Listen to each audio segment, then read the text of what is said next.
Yeah, Hello? I think we can hear them. Yeah. Okay, so let's start. Thank you so much, Gary, for inviting me and for having me. I'm actually speaking from Tel Aviv, from Israel.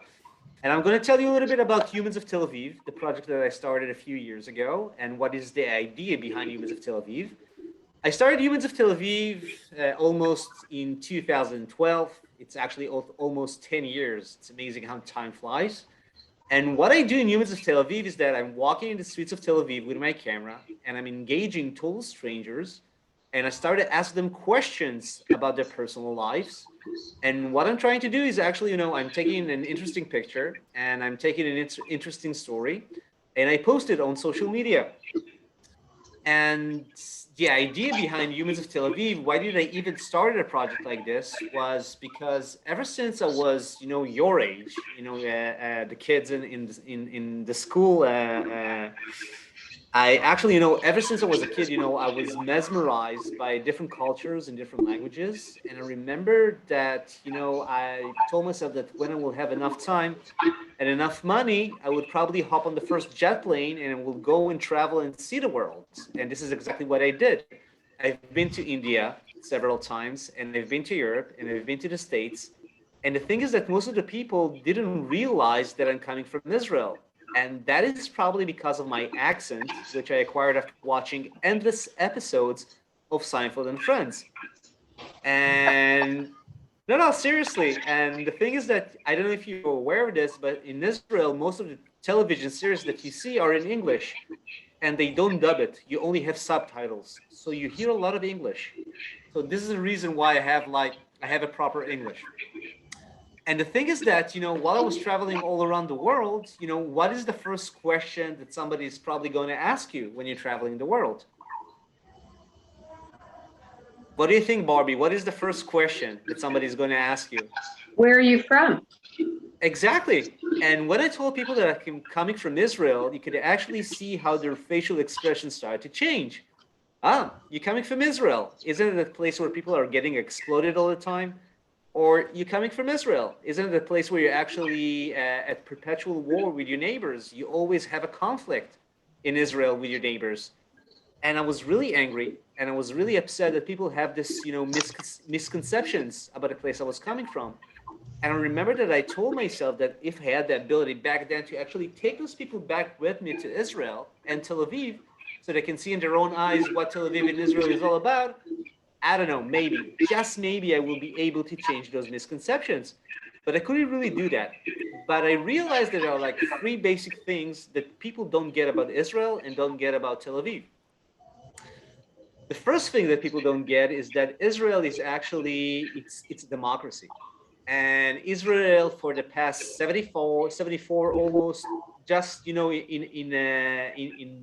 a month from now, we're going to celebrate 74 years of independence. And ever since Israel was established, we never gave up on our democracy. Now that is pretty phenomenon, because when you think about it, about other democracies around the world that never gave up their democracy, there are not a lot of countries like this. You can probably speak about the United States, maybe Canada, the United Kingdom, maybe Australia and New Zealand, but that's it. And those countries never had to face the same security threats and the same existential threats as Israel did, in the last few, since the issue it was established. So this is pretty amazing. It's a robust democracy. It's about the LGBTQ community, and the thing is that people don't get it. That I had the privilege of working in this Israeli parliament, the Knesset. It's like the U.S. Congress. I was a parliamentary advisor. And one of the most moving sessions that I remember since I was in parliament was a session in the education committee. And the title of that session was, how can we make a safer environment in schools for transgenders? Now, think about it. There is no way that this kind of a discussion would be held in the parliaments in, let's say, in Lebanon, or in Egypt, or in Iran, or in Iraq, for that matter. So this is pretty amazing when you think about a country who is actually, in the Middle East. It's about the startup nation.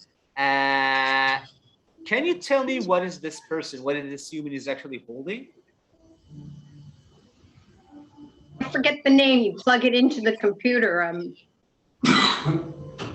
It's actually a flash drive. Thank you. That's what I was looking for. You're welcome. And kids, it's amazing. But 20 years ago, before the internet made such giant leaps, if you wanted to send files, to your computer, it was really hard. You couldn't really do that. So the story behind this picture and behind this human, his name is Dov Moran, and Dov Moran is an entrepreneur, and he created the flash drive. And the story behind the flash drive was that he had this in 1999.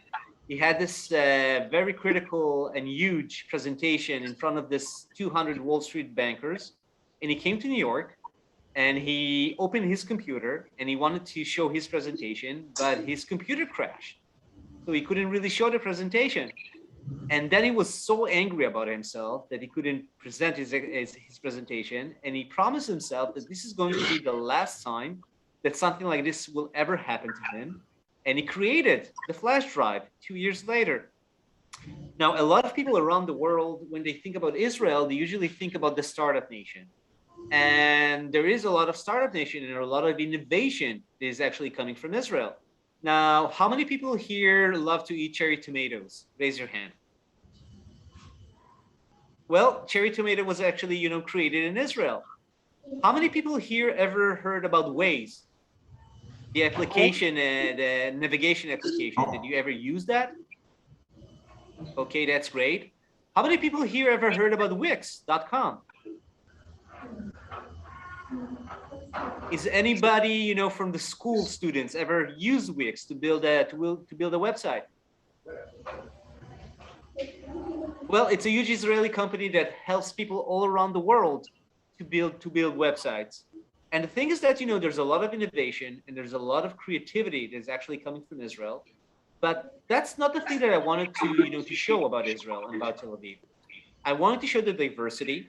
I wanted to show the multiculturalism. I wanted to show the vibrant civil society that we have in Israel. But as I told you, I couldn't really bring, all those people back to Israel. And when you think about it, about diversity, Israel is very tiny. It's the size of New Jersey. It's really, really small. And the thing is that I wanted to show, the diversity and the multiculturalism and the vibrant civil society that we have here. But I couldn't really do that because, I couldn't really bring all those people that I met. If I could do, like a reverse taglit, like to bring all those people back with me to Israel, for a week or two, so they can see what's really going on in Israel, I would be happy. But I couldn't really do that. And the thing is that, when you walk in Tel Aviv, and Tel Aviv is like really, really small, it will probably take you an hour and a half to walk from the south part, from Jaffa, to the north part, the new port in Tel Aviv. And the thing is that, every 10 minutes, you will hear, different languages, and you will see there will be a different vibe, and there will be, different culture aspects. And this is what makes Tel Aviv such a liberal city and such an interesting place to visit. So I couldn't really do that back then. And the thing is that, 10 years ago, I stumbled upon, Facebook. In the beginning, I didn't really want to have any connection, with Facebook.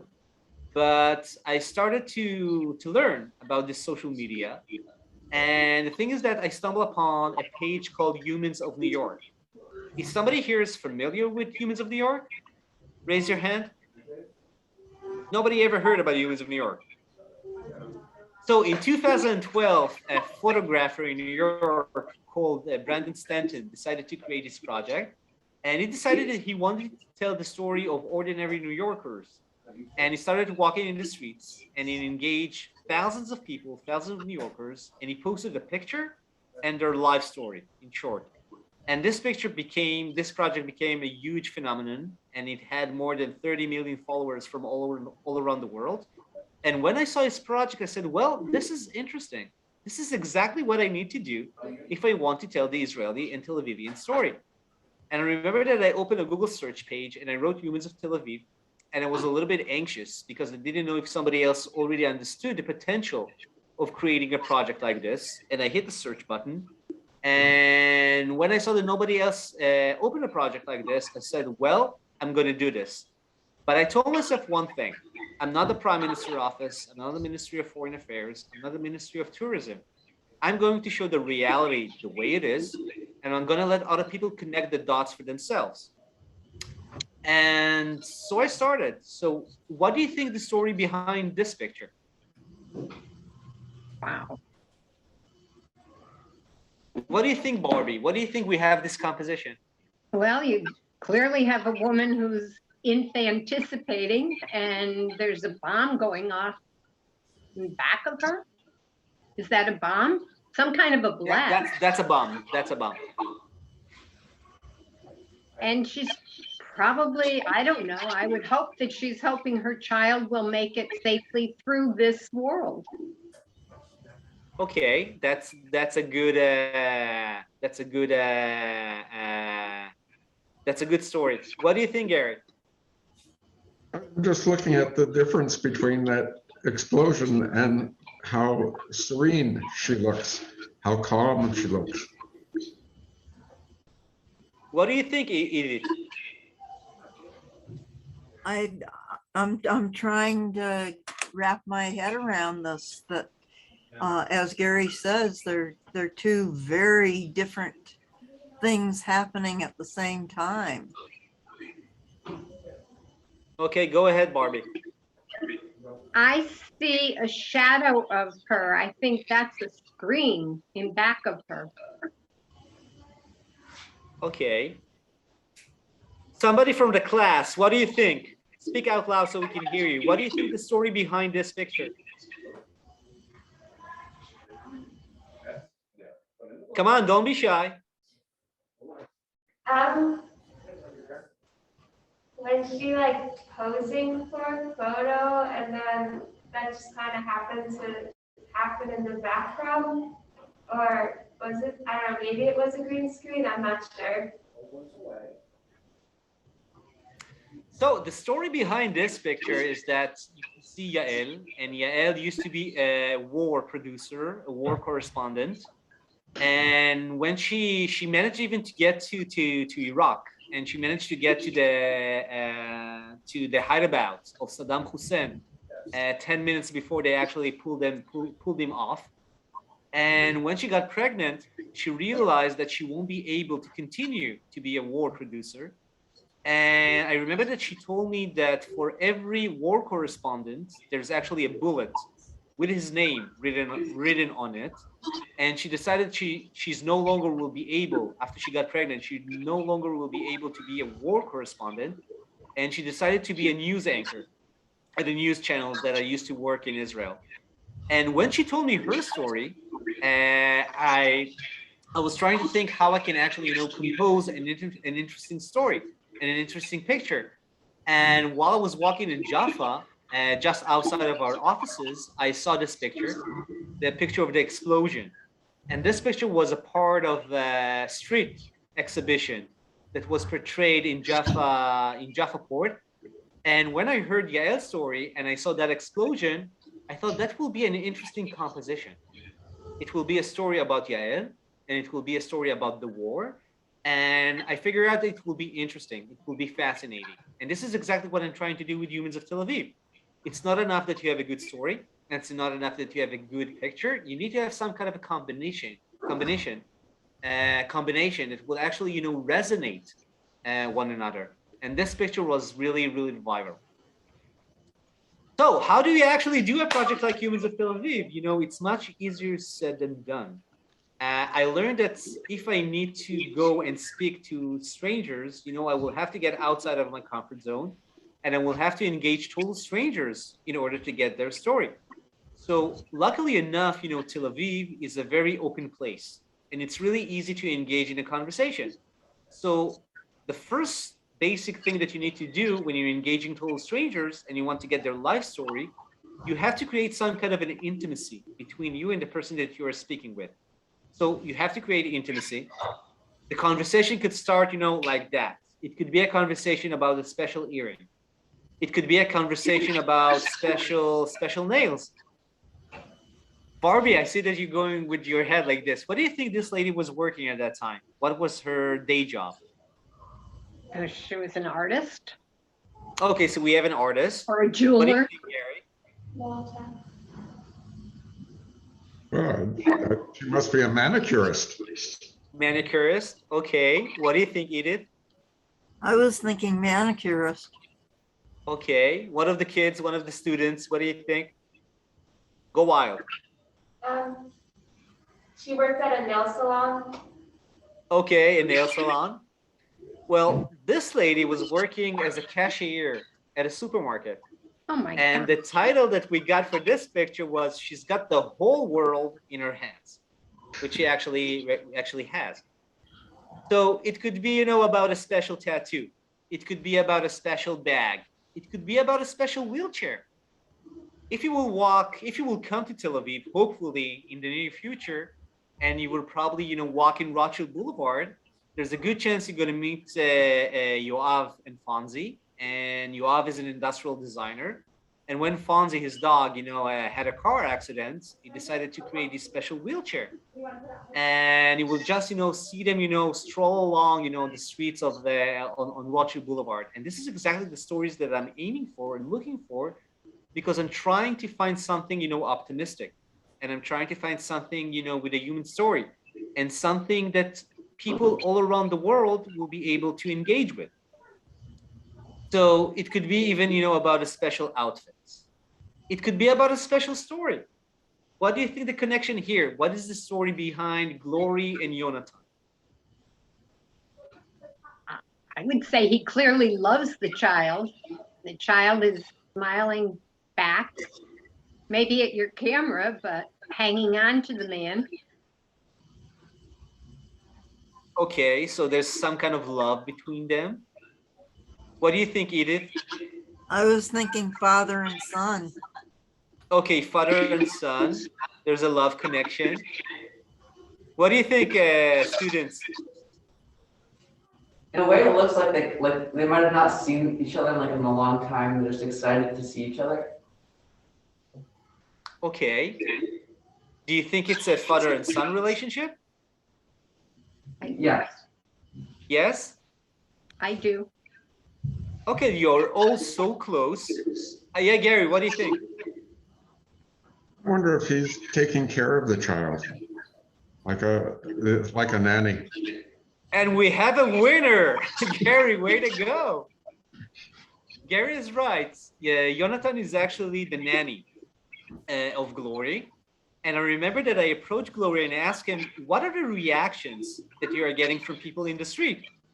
And he told me that the thing in Israel, and everybody who visited Israel knows that in Israel, people are really upfront. And he told me that he heard about this, and usually, Israelis called it, the tachlis approach. Tachlis is a word in Yiddish, which actually, I hope it won't be lost in translation, but it means don't go around the bush. What do you have to say it out loud and say it directly. And most of the people will ask Glory, what is the connection that you have with this kid, with this child? And usually if people will ask him, in a very unpolite way, he will say that, listen, I'm the father, but he got all the genes from his mother, and he will just walk away. So this is a little bit, about the Israeli tachlis approach. So, but what do you do with, with 50 Shades of Gray? What do you do with ordinary people? Well, I came to the conclusion that every person has a story to tell, and you just need to find the right key to actually unlock that story. And if you will find that key, you will be able, people will open their hearts, and people will go out of their way to actually, to engage with you and to tell you their life stories and different angles and different positions. And it's pretty fascinating. Now, as I remember, in the beginning, I told you that, we are actually, today we are bombarded with so much information. There are so many applications and that actually, are trying to get our attention span. How many people here have Facebook? Raise your hand. Okay, we are the grown-ups. How many people here have Instagram? Raise your hand. Okay, I see a few of the students. How many people here have TikTok? Raise your hand. So we have so many applications. We have Facebook and we have Instagram and we have TikTok and we have Spotify and we have news channels and we have radio stations, and there are like so many TV commercials, and there's so many different apps and different media outlets that are trying to get our attention. And I realized that, you know, it's not enough that you have a good story and it's not enough that you have a good picture. You have to find some kind of a combination between the picture and the story that will actually, you know, resonate one another and will actually, you know, make you stop scrolling when you're on your mobile phone. So what do you think the story behind this picture? Now in this one, go wild.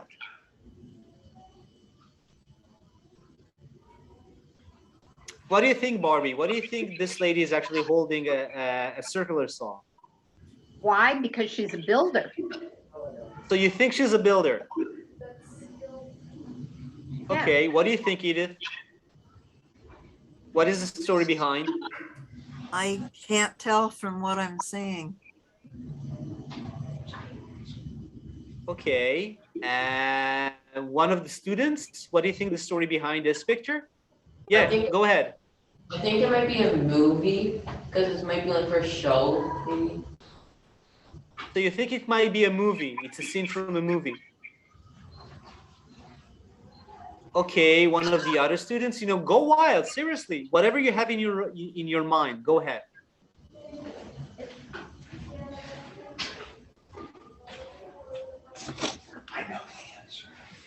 No clue. Okay, so the story behind this picture, it was about circumcision. That's wild. Now, the great thing that I love about Zooming is that I can see the faces that people, you know, have on Zoom. And I just saw Barbie face and her jaw was, you know, a little bit dropped to the ground and she was surprised. And this picture went really, really viral because the person, the lady that you're seeing in this picture, she's a journalist, and she published an article about the changing mindset in the Israeli society about circumcision. And she wrote about the fact that there's a lot of people, mainly in Tel Aviv, who are reconsidering in the last few years if to circumcise or not to circumcise their newborn. And the picture and the story, you know, it's actually a taboo subject in Israel, because 99.95% of the Israeli Jews, you know, community citizens in Israel would not even, you know, think twice if to perform circumcision or not. And it was a very interesting subject. It was a very interesting article. And when I heard about her story, and I was just walking, you know, with her in Jaffa, and we saw that circular saw, I asked her to pose with it. And this picture and this story and this post went like really, really viral because there was an interesting combination between the picture and between the story. And this is exactly what I'm trying to do with Humans of Tel Aviv. Now, as I told you, I'm always walking in the street and I'm engaging people and I'm trying to create a fascinating story, a fascinating picture. And this lady, for instance, she told me that for her, it was really hard for her along her life that people didn't really get her and people didn't really understood what she was aiming for or what was her story. And when I saw this, you know, traffic light, you know, with actually, you know, be other signal, I said, well, this is an interesting connection. So I asked her to pose in front of that traffic light. What do you think of the story about this one?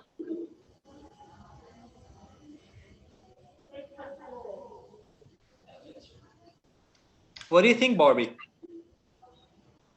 I have no clue. Are you talking about the woman in the middle with the shawl?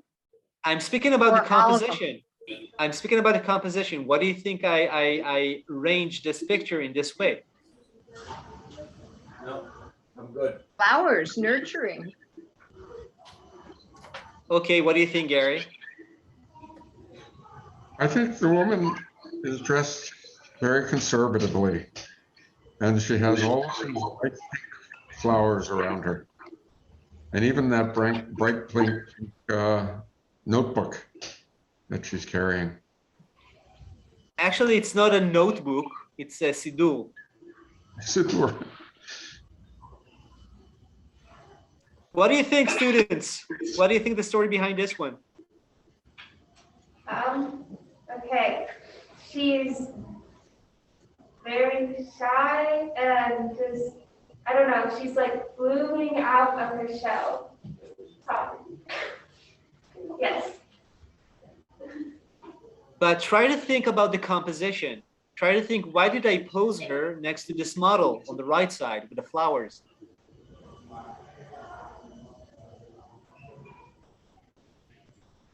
And this is the great thing about photography, is that you can create a story.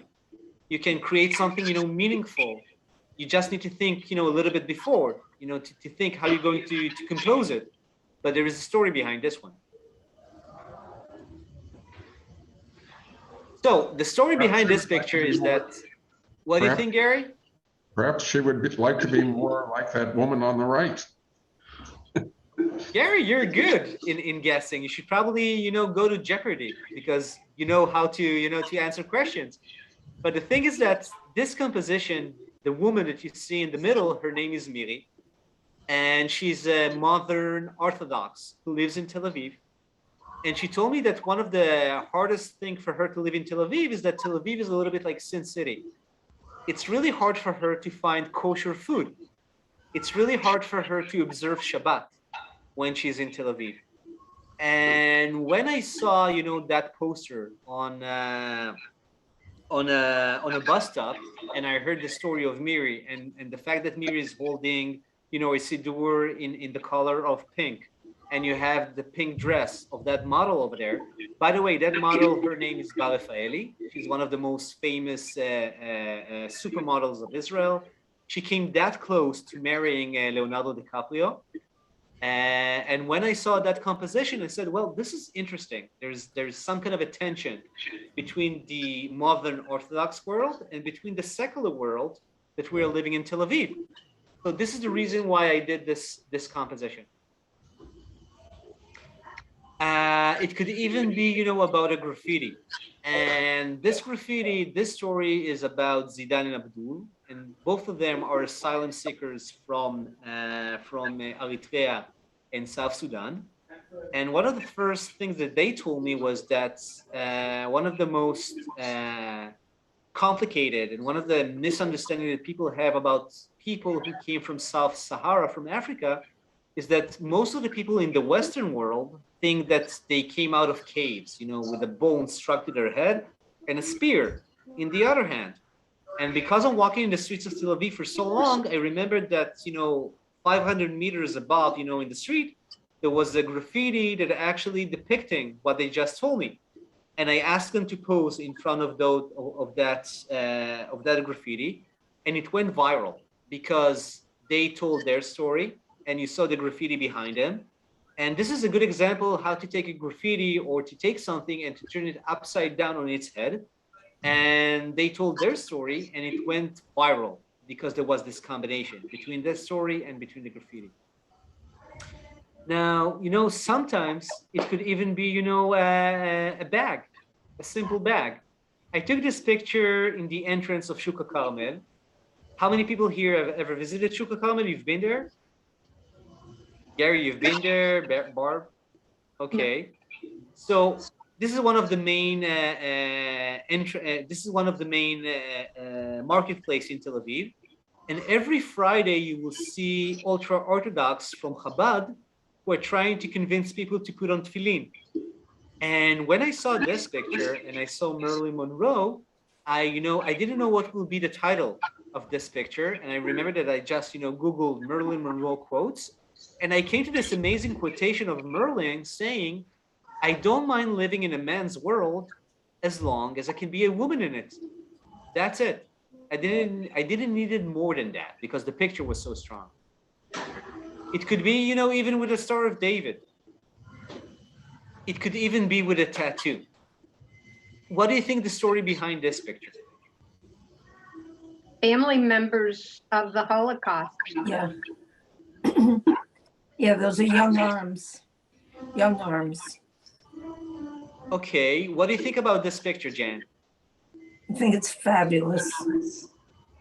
I think everything is, and I guessed a few of them. What do I think it is? It's connecting somehow. One, two, how we're all linked together. The number on the left, they're all the same number. Okay, They're all the same all the numbers number, are so- the same. You also see a tiny diamond over there. Where do you think there's a diamond?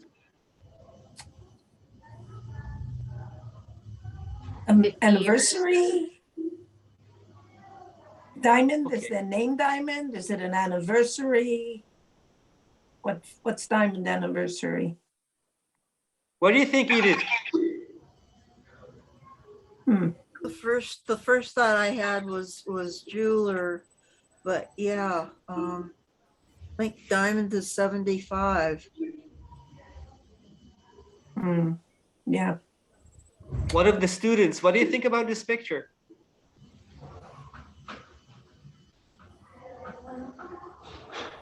Yeah, I mean, it definitely looks like how like this remembering of like the Holocaust is kind of like passed down through like the generations because they're much younger. Yeah. Okay, so you're totally right. The story behind this picture was these are the arms of the grandkids of Yosef Yes. Diamant, Yeah. who decided to commemorate the memory of their grandfather, who was a Holocaust survivor from Auschwitz, by tattooing his Auschwitz number on their wrists. Now, the diamond, tiny diamond that you see in on one of the arms is actually because their last name is Diamant. And in German, diamant means diamond.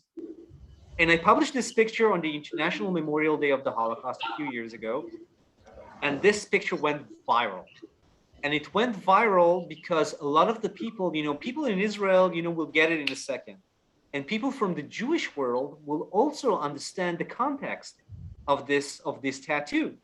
But I got a lot of messages from people who, and there was a lot of discussion, people who said, why are people tattooing a barcode and have a tiny diamond near that barcode? So there was some kind of a there was some kind of a misunderstanding, when people who didn't have the context, the historical context about this number and about this tattoo. And as I said, I published this picture on the International Memorial Day of the Holocaust, and I got a lot of messages from the Arab and Muslim world, from people who told me, listen, this is the first time we ever heard about the Holocaust. And this is the first time we actually, understood why the state of Israel was even established. And I got messages from the Arab and Muslim world, and even, from people from Iran. And I was really happy because I noticed that I have the ability to better inform and to better educate people about the history of the Jewish people. Now, I want to ask you, because there was a lot of responses, for this way of commemoration. Do you think this is a good way to commemorate the memory of the Holocaust? It's certainly permanent. That's for sure. Now you got to remember, there's no right or wrong answers. This is whatever you think.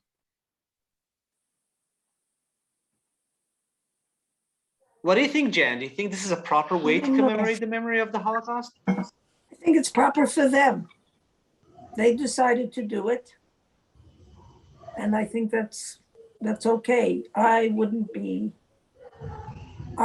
it, but I wouldn't do any tattoo.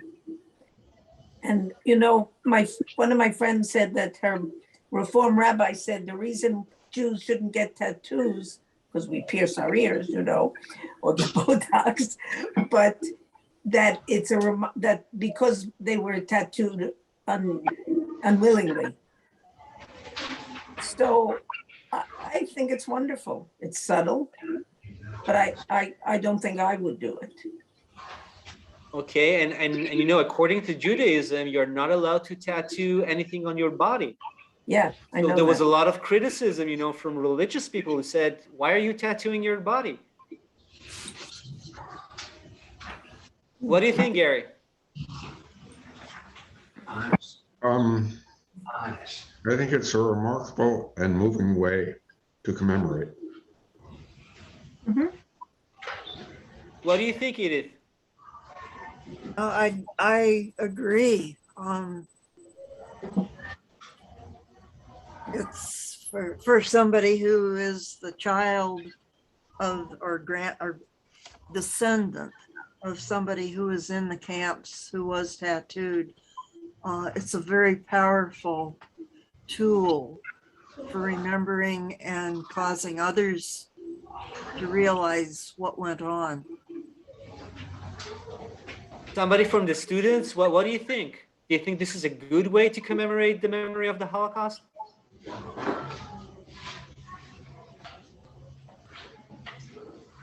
Well, I think it depends on your personal opinions. Like, I understand why some people would think it's good, like they support it, and then why some people would like be against it. But yeah, I think it depends on the. Yeah.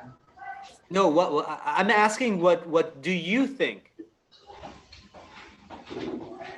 I don't really know. No. So the thing is that, those grandkids, and one of them, Eric, I asked him what was the story behind getting the tattoo. And he told me that he wanted to commemorate the memory of his grandfather. And he went to his grandfather and asked him what he thinks, about tattooing his number, his Auschwitz number. And in the beginning, his grandfather was a little bit reluctant, about, tattooing his number. Why do you want to tattoo the number that the Nazis tattooed on my wrist? And they had a lot of discussions about it. And then the grandfather, Yosef, asked Eric, when your grandkid will see this tattoo, will you tell him about my story, about what happened to me, about what happened to the Jewish people? And he said, of course, this is the reason why I want to make this tattoo. And that was the moment when Eric, the grandkid, realized that, that he's going to make that tattoo. And I think that, there's a lot of people, and as I said in the beginning, there were people who will endorse this and will say this is a great way to commemorate. And there will be people who will say this is not a good way to commemorate the memory of the Holocaust.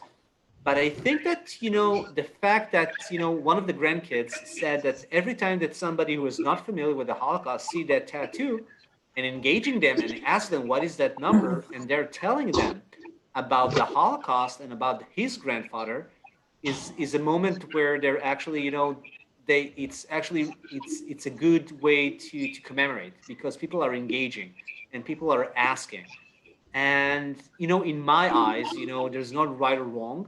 And I think that everything that you do in order to ignite a great spark of curiosity about the Holocaust and about better informing and about better educating, because the fact right now is that 66% of young millennials in the States, and even Generation Zers, Zoomers, never heard about the Holocaust.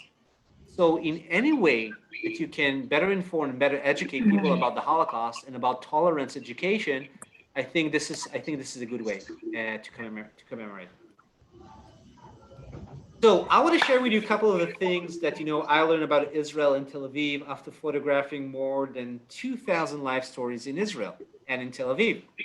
Now, they say that Israel is situated in a very tough neighborhood, and Tel Aviv has its own mean urban jungle, but nothing in the world could have prepared me for this.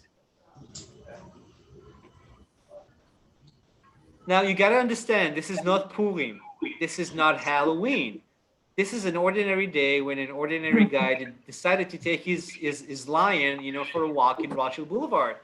And I remember I was like sleeping off, I was like dozing off in Rothschild Boulevard. And one of my friends was like, hey, let's wake up. There's a lion walking in the street. You've got to take this picture. And I remember that I told him, you know something? Maybe the Easter Bunny will come early this year. And he actually did. Once again, this is not Purim. It's an ordinary day in Tel Aviv. So we have a lot of monkey business going on in Tel Aviv, and it's really fascinating, and it's really interesting. And if you will be able to come to Tel Aviv, you will see, this urban jungle, which is pretty fascinating. And you have porcupines, everywhere you go. And, people sometimes ask me, Erez, you took so many pictures and so many stories. If you can choose only one picture that will tell the DNA that you have in Tel Aviv, what will be that picture? And usually I will say this picture. And what do you have to say about this one? What do you think the story behind this picture?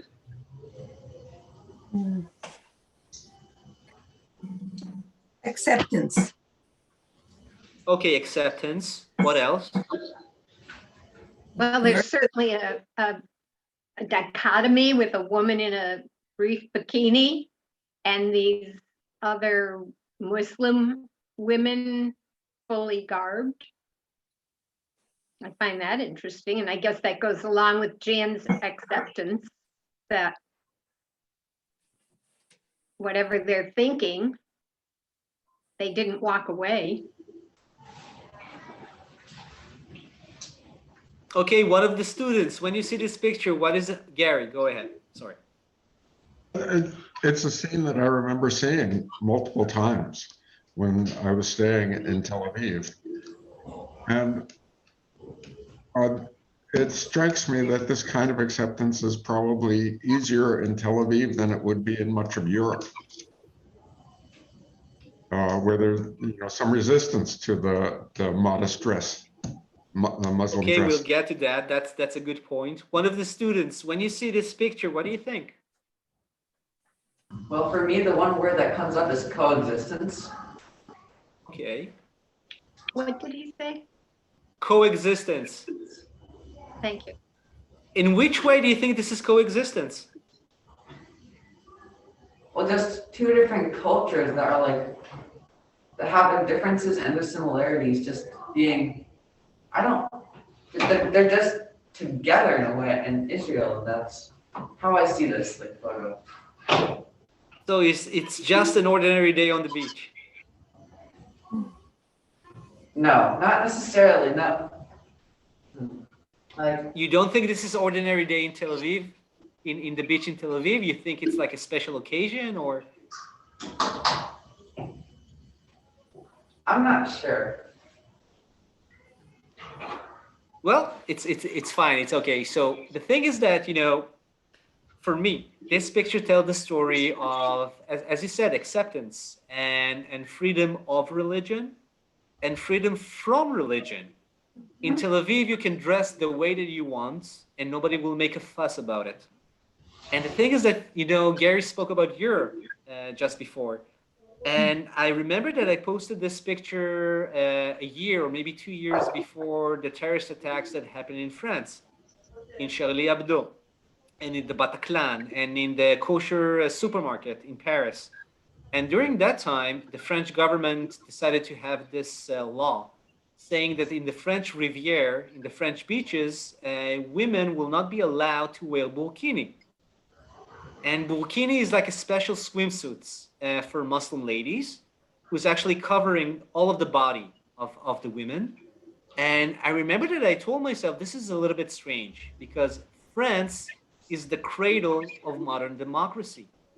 And they decided to have this ban. Now let's go back to Israel. In the past 74 years, we experienced 7 wars. We had multiple terrorist attacks, and we never even thought about banning niqab, hijab, burkini, or any other outfit for that matter. So I think this is a good picture that tells the story of Israel, the openness that you have mainly in Tel Aviv, because in Jerusalem it's a different ball game, and in different parts of Israel it will be a different ball game. But mainly in Tel Aviv, you can do whatever you want, and nobody will make a fuss about it. And I think this is the great thing that we have here in Tel Aviv. Yeah. What do you think about this picture? I love it. He's certainly averting his gaze from the women. Just, seconds ago, we spoke about acceptance. Do you think this is some kind of coexistence or some kind of acceptance? Nope. I think it's a coexistence out of necessity, but not necessarily an acceptance on his part. What do you think, Gary? He's looking away. Yeah. What I don't like is I think the girls are very disrespectful. I'm not saying they have to wear a burqa, but they don't need to be in really revealing short shorts in Yerushalayim. This is not My Jerusalem. favorite- This is Tel But Aviv. Tel Aviv. It doesn't matter. I think they are immodestly dressed, period, with one of them with her tushy hanging half out. I I, will just give you a little bit of a context. This is Tel Aviv. This is, let's say, this is like almost 120 Fahrenheit. Humidity is almost 95%. It's hot. Probably those ladies, young ladies are walking to the beach. Now, I want to ask one of the students, do you think this is an inappropriate way to dress if you're living in Tel Aviv and it's summer?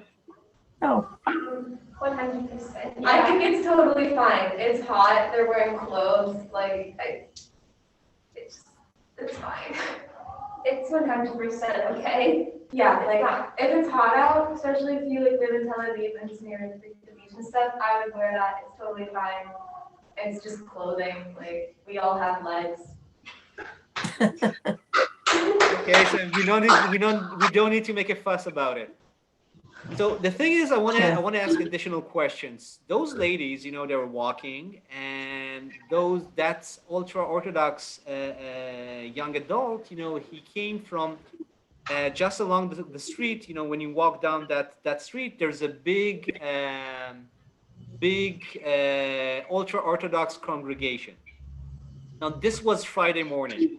Now let's say if those and I'm asking the students. If those young girls knew there was a big synagogue just around the corner, do you think they should probably rethink if to wear those shorts, or it doesn't matter? This is the public sphere and you can dress the way that you want, especially in the summer.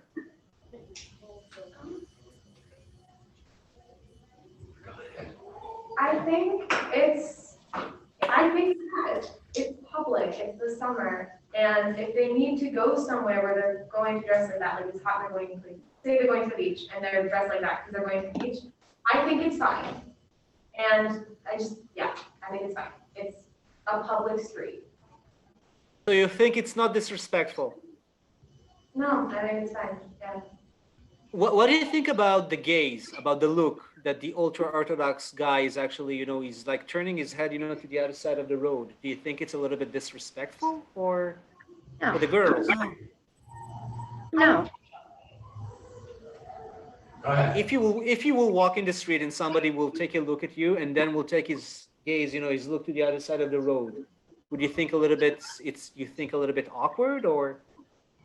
Not really. Yeah, I mean, I do that a lot when I'm in school and I walk by someone and I just don't want to make eye contact, so I don't really think it's that disrespectful. Yeah, I think it's just whatever.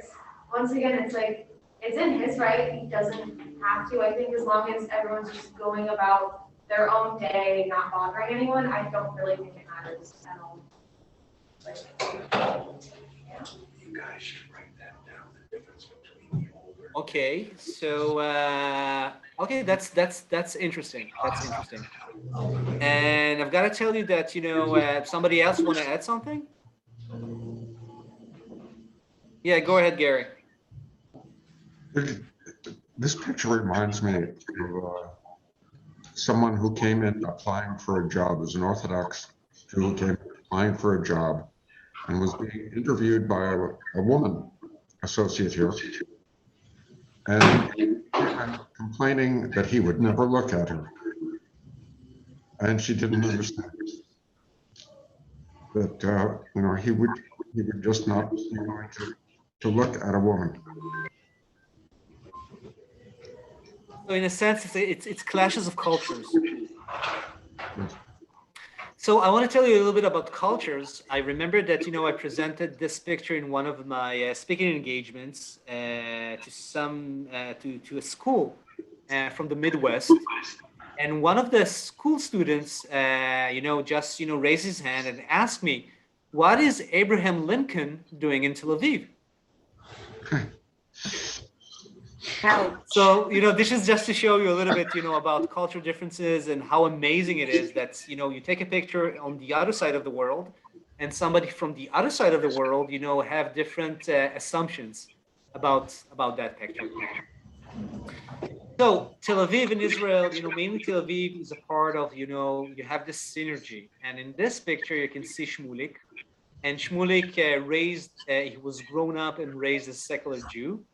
And while he was growing up, he decided that he wanted to become stronger in his faith and to actually observe Judaism. But he told me this amazing phrase that, he wanted to take his past and he wanted to take his present and future and to combine both of the worlds. And he told me that for him, being Jew doesn't mean that you have to wear black. Wearing black doesn't make you a better Jew. Faith comes from the inside out. I'm your modern hipster Jew, which he actually is. And he's actually, combining both of the worlds. Now, I learned that Judaism actually, holds many different colors. I learned that, this is something that will be interesting for you, but in Israel, it's nobody will make a fuss about the fact that you're a part of the LGBTQ community, and if you want to, and if you're actually, enrolling to the army in Israel, it's mandatory for some of the population. Not if you're an ultra-Orthodox, but nobody will make a fuss about it in the army. Now, 25 years ago in America, under the Clinton administration, there was this policy of saying, "Don't ask, don't tell." We won't ask you about your sexual orientation, and you won't tell us. Now, 20 years ago, you could be openly gay in these Israeli defense forces, and nobody will make a fuss about it. Today, even in Israel, in the IDF, if someone, a transgender want to perform his process or his surgery during his military service, the army will actually, pay for that treatment. So this is just to show you a little bit about the openness that you have in Israeli society about the LGBTQ community.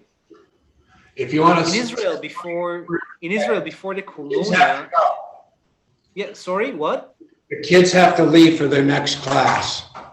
Okay, so I'm going to wrap this up just for them.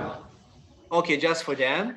Yeah. I'm going to tell you that, for this one is that I don't know if you're familiar with this person, but this human, his name is Dov Moran. Sorry, not Dov Moran. His name is Dr. Danny Gold, and he's the inventor of the Iron Dome missile defense system. And I took this picture during one of the operations that we had in Gaza. And I asked him, "Can you please tell me what is your 2 cents about creating that project, that missile defense system?" And he told me that in the beginning, most of the people thought he was this lunatic. He was like this crazy inventor. But he told me that if you have this faith in whatever you are doing, and if you think that you have the ability to actually make that happen, go for it. And he told me that he felt a little bit like Don Quixote. He felt that he's like chasing like windmills, but he was managed to actually, take that system into operation. And this is what I've got to tell you, it sounds like science fiction. If somebody would have told me, 10 years ago, a few years ago, that I will create a project called Humans of Tel Aviv, and I will be able to better inform and to better educate people from all across the world about Tel Aviv and Israel, I would probably say that it sounds like science fiction. But, sometimes even science fiction can become a reality. So thank you so much for joining us, and thank you so much for your comments and for your and thanks a lot. Thank you, Aaron. Thanks for all of the kids and the people who aren't kids who came to see it. Erez, I thought it was wonderful.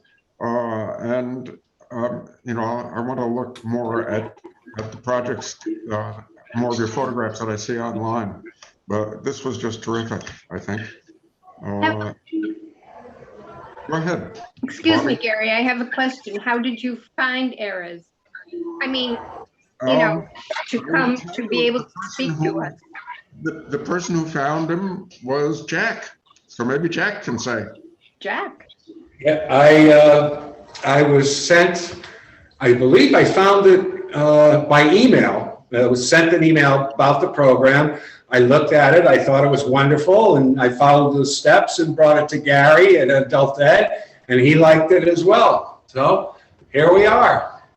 And I gotta tell you, without them in the room, they were very, very upfront and honest, and I saw them really participate more than just a regular class. It piqued their interest, especially the girls with the dress.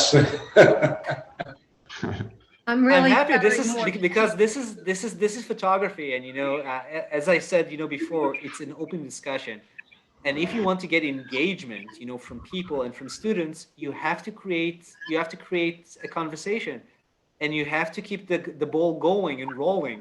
And I'm really, really happy to see the participants, from the students and from everybody who participated. Harris, when did you start your interest in photography?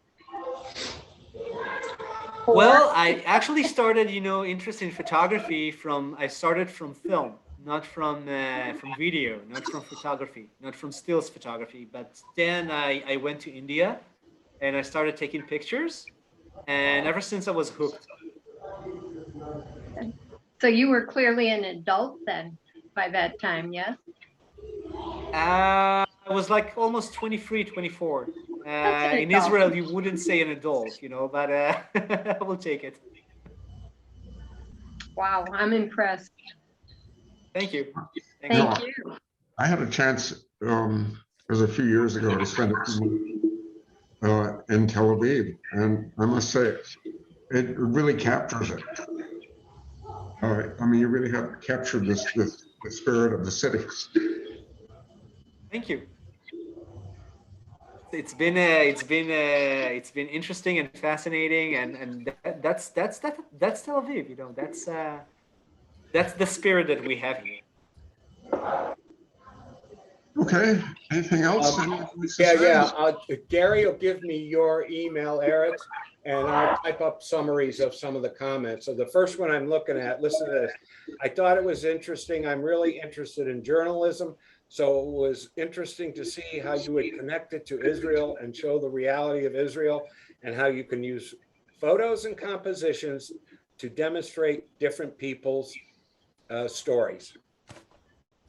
That was from the students? Yes. Wow. Oh, that's great. Okay, thanks very much. So I'll give him a summary, Gary, of the Sorry? comments. And Yeah. you get me his email. Thank you so much, and have a great weekend. I'm so Yes, and glad I thank read you. your email. I'll send you an email. I know we have a couple things to work out too, and we can take care of that, I think. We continue an email. Thank you so much. Very good. So nice to meet you. Shalom. Take care. Bye.